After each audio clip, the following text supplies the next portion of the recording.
سے بلند و بالا ہوتا ہے۔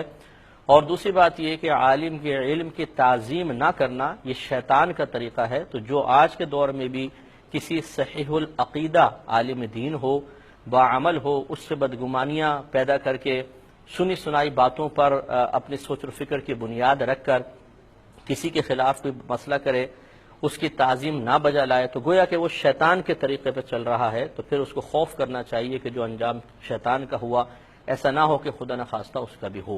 اس پر ہم گفتگو مزید کریں گے۔ کالر ہمارے ساتھ ہیں۔ السلام علیکم۔ تو آپ کی خدمت میں گزارش کر رہے تھے کہ علماء کی علم کی تعظیم بہت زیادہ ضروری ہے۔ تو اس جو میں نے مختصر سی تمہید باندھی، اس سے دو باتیں معلوم ہوئیں۔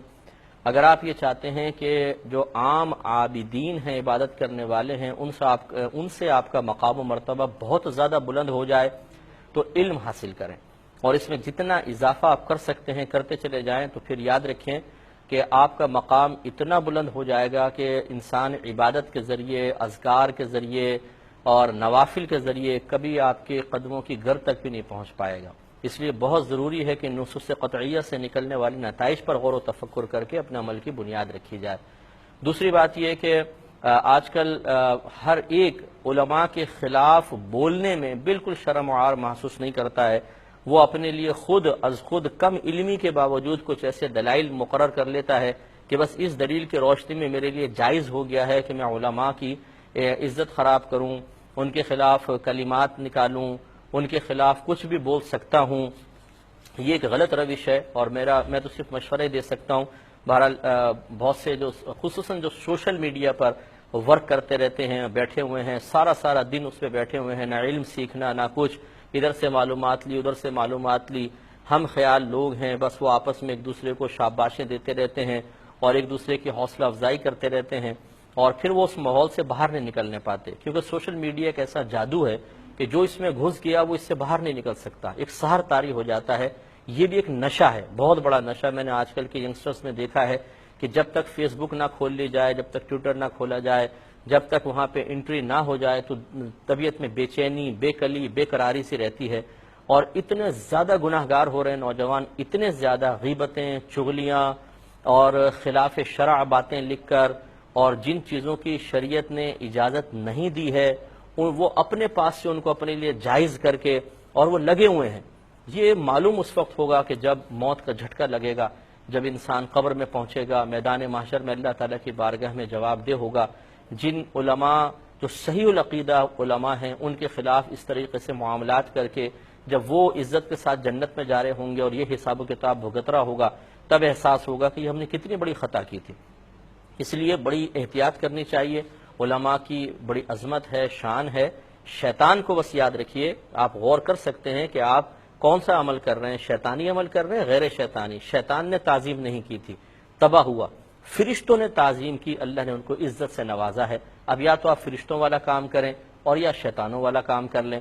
ہر چیز کی ایک دلیل طلب کیا کریں، یہ میرا بہت زیادہ مشورہ ہے۔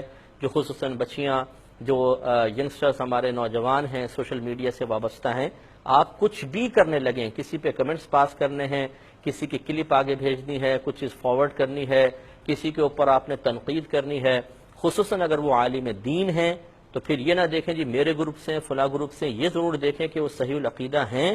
تو پھر آپ یقیناً کسی نہ کسی اچھے مفتی صاحب سے پہلے مشورہ کریں کہ یہ جو میں عمل کر رہا ہوں کیا شریعت مجھے اس کی اجازت دے رہی ہے، تب کریں، ورنہ وبال جان ہے، یاد رکھیں، کیونکہ آپ ایک چیز فارورڈ کر دیتے ہیں، جہاں تک آگے چلتی چلی جائے گی آپ کے لیے گناہ جاریہ ہے، اور یہ آپ بھی جانتے ہیں کہ ایک دفعہ فارورڈ کرنے کے بعد وہ چیز واپس نہیں آتی، وہ ایک گولی ہے جو پستول سے نکل گئی تو اپنے ٹارگٹ پہ جا کے لگے گی، یا مس ہو گیا تو بہرحال پستول میں واپس نہیں آئے گی۔ کالر ہمارے ساتھ ہیں۔ السلام علیکم۔